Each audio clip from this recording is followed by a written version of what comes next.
ప్రయత్నం చేద్దాం Jameel ji. Thank you very much Sudhakar Sharma గారు. ప్రస్తుతం మనం ఒకసారి చూసినట్టయితే గఫూర్ గారి దగ్గర వెళ్దాం. గఫూర్ గారు, ప్రస్తుతం ఏదైతే మన మిత్రులు వెంకరెడ్డి గారు చెప్పారో, కేవలం కొంతమంది ఎవరైతే ముస్లిం సమాజానికి మంది మాత్రమే దాన్ని ఉపయోగించుకుంటున్నారు, దాని లాభాలు పొందుతారు. అనేక మంది ఎవరైతే ముస్లిం సమాజానికి సంబంధించిన వారు ఈరోజు కూడా అరటి పండ్లు అమ్ముకుంటూ పంచర్లు వేసుకుంటూ వాళ్ళ దీనమైన స్థితిలో ఉన్నారని చెప్తున్నారు. కానీ ఎప్పుడైతే చూస్తామో ఈ వక్ఫ్కు సంబంధించింది దీని మీద కట్టుదిట్టమైన ఒక చర్యలు తీసుకోవాల్సిన బాధ్యత ఆవశ్యకత కూడా ఉన్నది.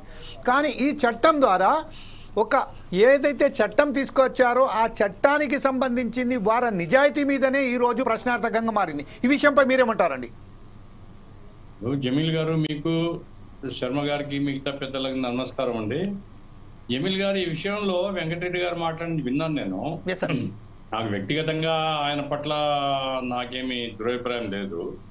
అయితే సమగ్రమైన అవగాహన బీజేపీకి లేదు అనేది నా అభిప్రాయం. ఎందుకంటే అధికార ప్రతినిధి కదా ఆయన. ఇప్పుడు నేను ఒక చిన్న విషయం అడుగుతాను. నేను దేశంలో హిందువుల్లో దళితులు, నిమ్న వర్గాల వాళ్ళు, గిరిజనులు చాలా అట్టడుగు పేద ప్రయాణికంగా ఇప్పటికీ ఉన్నారు. తిరుపతి తిరుమల దేవస్థానము, లేదా సింహాచలం దేవస్థానము, లేదా అన్నవరం దేవస్థానము, ఇటువంటి దేవస్థానాల చేతుల్లో ఇప్పటికీ లక్షల ఎకరాల భూములు ఉన్నాయి. ఈ భూములన్నీ తీసుకుని పోయి వాళ్ళకి పంచుతాము అని చట్టం చేయగలుగుతారా వీళ్ళు? ఎందుకంటే పేద ప్రజల యొక్క అభ్యున్నతి, వారి యొక్క సంక్షేమం బేసిక్గా ప్రభుత్వం యొక్క బాధ్యత. ప్రభుత్వం, ముస్లింలో పేదరికం ఉంది, పేదరికం ఉంది. ఆ పేదరికాన్ని నిర్మూలించాల్సిన బాధ్యత ఎవరిది? ప్రభుత్వం అంది. ఏ పార్టీ అయినా కావచ్చు, ప్రభుత్వం అంది. ప్రభుత్వం ఇప్పుడేమంటుంది? పేదరికం ఉంది కాబట్టి వక్ఫ్ చట్టం చేస్తాము. దానికి దీనికి పొంతు లేదండి, దీనికి సంబంధమే లేదు. వక్ఫ్ అనేటువంటిది ఇది అల్లా పేరిట ఒక పర్పస్తో చేస్తారండి. పర్పస్ లేకుండా వక్ఫ్ ఉండదు. మన్షా వక్ఫ్ అంటారు. అంటే తమ యొక్క ఉద్దేశం ఏమిటి?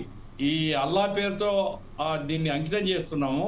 ఇదిగో ఫలాని మద్రసాకు, లేదా ఫలాని మసీదుకు, లేదా ఫలాని దర్గాకు, లేదా ఫలాని పేదవాళ్ళకు ఉద్దేశించిన కార్యక్రమం ఏంటంటే దానికి. ఇటువంటి ఒక మనిషి అంటే అది ఇచ్చ, వాళ్ళ యొక్క కోరిక. ఏ పర్పస్నైతే వాళ్ళు వక్ఫ్ చేసినారో ఆ పర్పస్ను నిర్వహించబడుతుందా లేదా అనేటువంటిదే వక్ఫ్ చూసేది. ఆ పర్పస్ నిర్వహించబడకపోతే వక్ఫ్ బోర్డు జోక్యం చేసుకోవాలి. వక్ఫ్ బోర్డు జోక్యం చేసుకోకపోతే గవర్నమెంట్ వక్ఫ్ బోర్డు డైరెక్ట్ చేయాలి. గవర్నమెంట్ సంబంధం లేకుండా వక్ఫ్ బోర్డు నడవదండి. వక్ఫ్ బోర్డులో మెజారిటీ ఇప్పటికే గవర్నమెంట్ నియమించిన వాళ్ళే ఉంటారు. ఇప్పటికి కూడా ఏ సెంట్రల్ గవర్నమెంట్ కానీ స్టేట్ గవర్నమెంట్ కానీ వాళ్ళు నిర్ణయించిన వాళ్ళే ఉంటారు. కాబట్టి వక్ఫ్ ఆస్తులు విధ్వంసం అవుతున్నాయి అనేటువంటి మాట ముస్లిం సమాజం చెప్తుంది. అయ్యా, మా ఆస్తులు మా ప్రయోజనానికి కాకుండా, మన్షాకు అనుగుణంగా కాకుండా ప్రైవేట్ వ్యాపారస్తులు లేదా రియల్ ఎస్టేట్ వాళ్ళు కబ్జా చేస్తున్నారు, ప్రభుత్వం కాపాడాలనే కోరిక ఉంది. నువ్వు చేసే చట్టం వక్ఫ్ ఆస్తుల్ని కాపాడడానికి చట్టం చేస్తే అందరూ హర్షిస్తారు. కానీ ఇప్పుడు చేసే చట్టం అది కాదండి. వక్ఫ్ బోర్డు యొక్క కంట్రోల్ నుంచి వక్ఫ్ కాదు అని లక్షల ఎకరాలను ఎట్లా తప్పించాలని, వక్ఫ్ ఆస్తులను ఎట్లా విధ్వంసం చేయాలనేటువంటి ప్రయత్నంలోనే ఈ చట్టం చేయబడింది. అదే అబ్జెక్షన్. అట్లా కాకుండా వక్ఫ్ ఆస్తుల యొక్క పరిరక్షణ కోసం చట్టం చేస్తామనుకోండి, అభ్యంతరం లేదు. అట్లాగే వక్ఫ్ను మరింత మెరుగ్గా ప్రజలకు అందుబాటులోకి, ముస్లిం సమాజానికి ఉపయోగపడే పద్ధతిలో చేస్తామనుకోండి, ఎవరికేం అభ్యంతరం లేదు. కానీ ఏదైతే ఇప్పుడు ఉద్దేశం ఉందో ఆ ఉద్దేశము వక్ఫ్ ఆస్తుల్ని ఇవి వక్ఫ్ ఆస్తులు కాదు అని చెప్పడం లక్ష్యంగా చట్టం చేయబడింది. ఎందుకంటే ఇప్పుడు చట్టంలో ఏమంటున్నారు? వక్ఫ్ బై యూజర్ ఉంది. వక్ఫ్ బై యూజర్ పాత చట్టంలో ఉంది, ఇప్పుడు తీసేస్తున్నారు. అంటే వక్ఫ్ బై యూజర్ అంటే ఒక మసీదు కనుక అందరూ నమాజ్ చేస్తుంటే, ఆ ప్రార్థన చేస్తుంటే అది ఆటోమేటిక్గా బై యూజ్ అది వక్ఫ్ ప్రాపర్టీ అంటారు. ఒక శ్మశానం ఉంది, అక్కడ ముస్లింలు తమ యొక్క చనిపోయిన వాళ్ళ అంత్యక్రియలు నిర్వహిస్తుంటే అది వక్ఫ్ బై యూజరే ఆటోమేటిక్గా వక్ఫ్ అవుతుంది.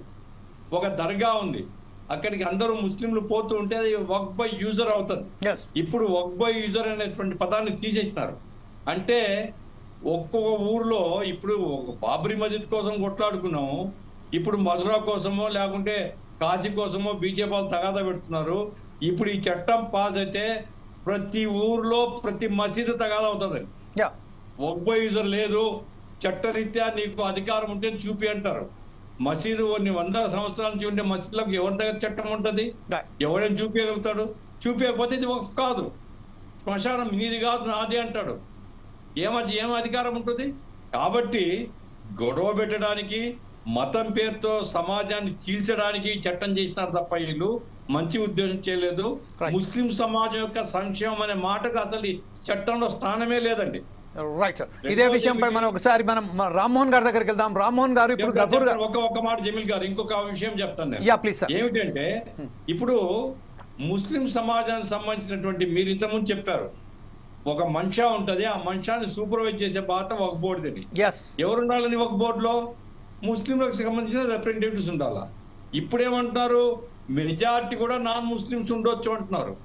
అదే కనుక జరిగితే వక్ఫ్ అనేటువంటి మాటకు అర్థమే లేదు. కాబట్టి ఏ రీత్యా తీసినా ఈ చట్టం చాలా దుర్మార్గమైంది, ముస్లిం సమాజానికి వ్యతిరేకంగా చేయబడిన చట్టం కాబట్టి మేము వ్యతిరేకిస్తున్నాం. ముస్లిం ప్రజల సంక్షేమం కోసం అయితే మేము కూడా ఖచ్చితంగా నిలబడి మేము బలపరిచే వాళ్ళం. కాబట్టి ఈ చట్టం సుప్రీంకోర్టు తప్పనిసరిగా కొట్టివేయాలా, స్టే ఇవ్వాలా అనేటువంటిది మా కోరిక. అది ఏమవుతుందో చూడాలి రేపు 20. రైట్ సార్, ఇదే విషయంపై ఒకసారి మనం